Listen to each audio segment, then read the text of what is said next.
What's up, hikers? Bigfoot here. As you know, I'll be on the JMT in just a few short weeks, and I wanted to share with you today the bear canister that I chose to bring with me during my JMT Thru-Hike and why.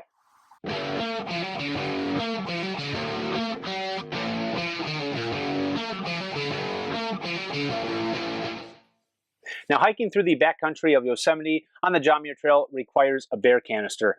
There are a few bear canisters out there that are really efficient and very popular, and took me a little while to kind of figure out which one seemed to fit the best for me, and also what was the most practical. Now, the most popular bear canister that you'll probably see out on the JMT or the PCT for that matter is more than likely the Bear Vault. There are two different types of Bear Vaults. They have the Bear Vault 450 and then they have the Bear Vault 500. Differences between the two: the Bear Vault 450 weighs a total of 33 ounces, so 2 pounds, 1 ounce.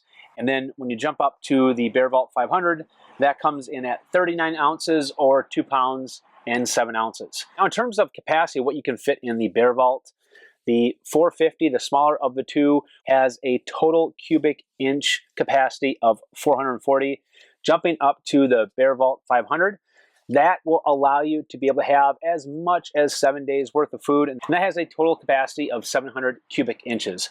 So that's the most popular, that's the most common that you'll probably see out there, and probably the most recognizable that you'll also see when you're out in your REI store, because most of the general outfitters, if they carry bear canisters, more than likely they're carrying one of those or both of those Bear Vaults. Now, the best ratio to weight and cubic inch capacity is probably the 3 different bear canisters made by Wild Ideas. They have really great weight to cubic inch capacity. Now, as an example, the middle tier bear canister of Wild Ideas, called the Weekender, compares close to the Bear Vault 500, but it weighs 8 ounces less. It's got a cubic inch capacity of 640. So it's a little bit lower than the Bear Vault 500 of 700, but you're saving a half a pound. Now, the problem with the Wild Ideas bear canisters is that they are extremely expensive.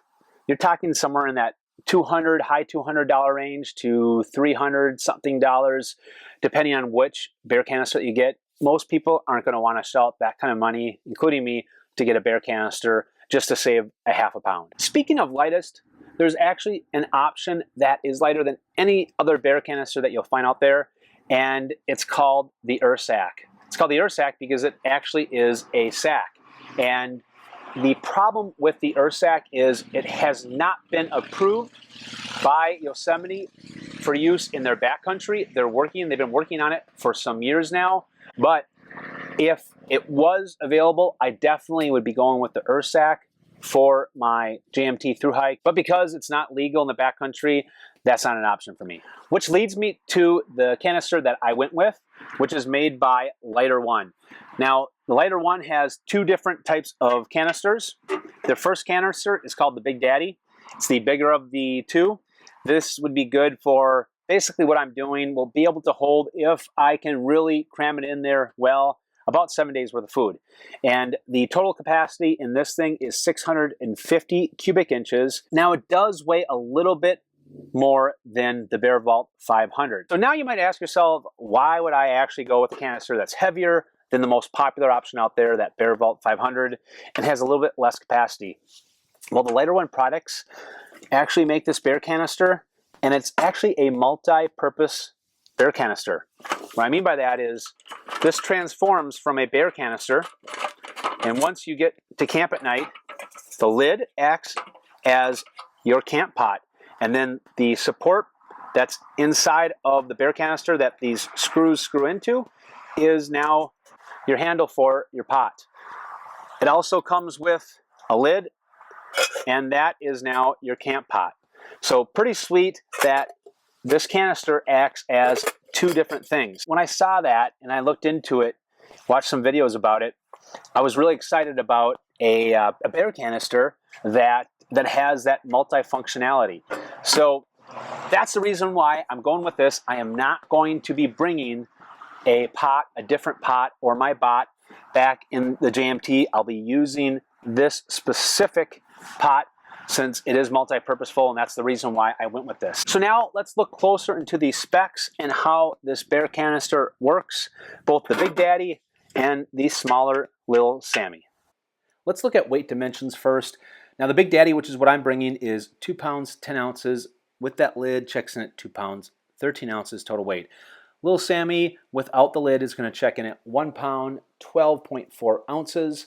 Now the cookware itself, just the pot and the handle, is 7.4 ounces. The lid just separate by itself, 2.8 ounces.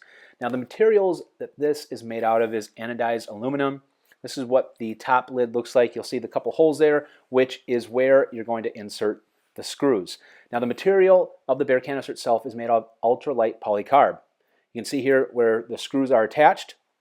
And inside of the polycarb material, you'll see where you're going to insert that support beam, which is the handle for your cook pot. So you'll insert it just like so, and then you're going to align that cook pot in with the holes. Now the next part is screwing the screws in until they are nice and tight. Now for me, I can only screw it in so far with my fingers. You need some sort of screwdriver. Well, the knife that I'll be bringing with me, which is the same knife I brought with me during my FKT attempt, the money clip, actually, I found recently, they actually can screw in a flathead screw. So it works out really well for me. That's what I used to tighten those screws, so it's nice and tight. You cannot get it off. Now, let's look at how we take this thing off. After you loosen it up with your screwdriver, you're going to take the cook pot off. You will take that support beam off. Easiest way is just lift up one of the two sides of it, pull it out, and then you're going to take the side that's bent in just like that and insert it in the inside, pull it down so that works as your handle. Now, as it pertains to the lid, you'll take that lid, you'll set it on top so that you can be as efficient as possible when you're cooking, boiling your water, whatever you're doing. Now, how much capacity does the pot have? Well, most of the meals or water that you're going to be boiling, it's probably rare that you're going to boil more than 2 cups, which is 16 ounces. This is able to efficiently boil water with the 2 cups. You can see where it comes up in the line. You could probably fit as much as 2.5 cups in here till it gets so high that when you try moving it, it might spill out of the holes or up the side. So the Lighter One products actually won an award for the best new invention at the PCT Kickoff Gear Review. You can purchase these on Amazon separately, or if you want to get them together, you can buy them for a big discount if you go to Lighter One's website. Comes into somewhere around $135, so you do save about $40 if you want to buy the pair together at one time on Lighter One's website. Thanks so much, guys. I wanted to do a shout out and thank Lighter One for giving me an opportunity to test out their products. I will do a full review of the bear canister when I get done with my JMT Thru-Hike. Stay tuned for more sightings, and remember to always follow Bigfoot.